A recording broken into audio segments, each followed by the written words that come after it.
सच्चा और खरा इंसान। Mirza Shamsul Hasan all India Muslim League के ऑफिस सेक्रेटरी थे।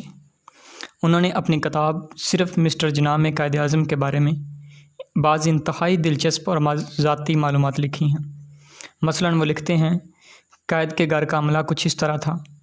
2 बटलर, 2 खिदमतगार, 1 आया, 2 बावर्ची, 3 से 4 हमाल, 2 ड्राइवर, 2 चौकीदार, 3 से 4 माली।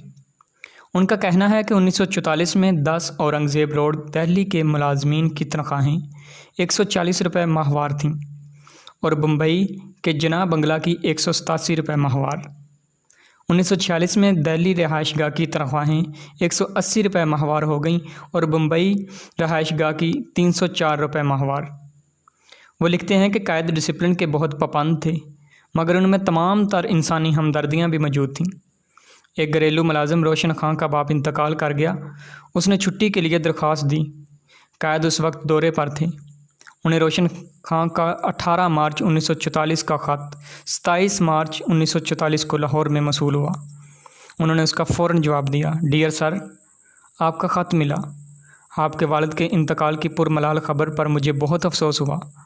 हम 10 अप्रैल पर के लगभग बम्बई पहुँचेंगे। अगर आपको इससे पहले जाना पड़े तो उम्मीद है कि आप मेरी वहाँ आमद से पहले कोई काबिल एतमाद मुतबादल छोड़ कर जाएंगे। आप मेरा ये ख़त चाय वाला को दिखा दें, वो आपको मार्च की तनख्वाह कर देंगे। अफसोस कि मुझे आपका ख़त ताख़ीर से मिला, क्योंकि मैं 26 से दौरे पर था, इसलिए मैं आपको कबल अज़ीं जवाब न दे सका। आपका वफा कैश M.A. जना। वाज़े रहे कि अंदाज़े तख़ातब में वो मुलाजिम को भी हमेशा सर लिखवाते थे। मिर्ज़ा शमसुल हसन लिखते हैं कि ऐसी ही एक सूरत हाल में एक और मुलाजिम अब्दुल सत्तार, जो कायद की मुलाजमत छोड़कर तहसील हरीपुर में अपने आबाई गांव चला गया, क्योंकि उसका बाप बीमार था। कुछ दिनों बाद उसका बाप का इंतकाल कर गया। अब्दुल सत्तार ने कायद को लिखा कि आया आप मुझे दोबारा मुलाजिम रख लेंगे।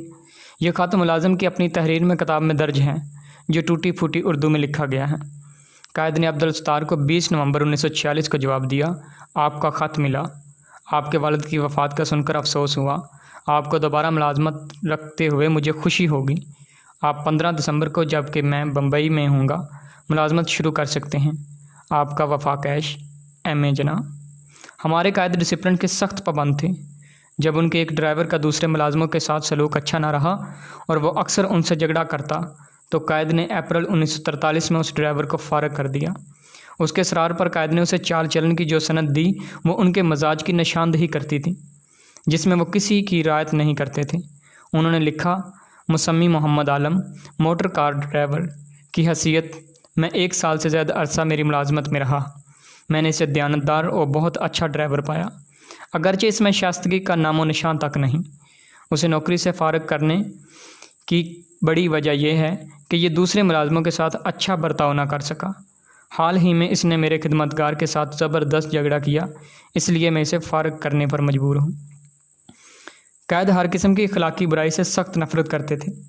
11 नवंबर 1944 को एक बावर्ची मुबारक बेग के लिए उन्होंने जो सर्टिफिकेट जारी किया, वो उनकी इस सोच की एक उम्दा मिसाल है।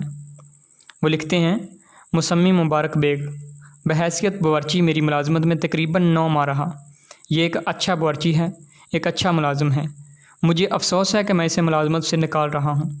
इसकी शराब नोशी के ऐब ने इसे इस कदर नाकाबिल एतमाद कर दिया है कि मेरे पास इसे बरतरफ करने के सिवा कोई चारा ही नहीं।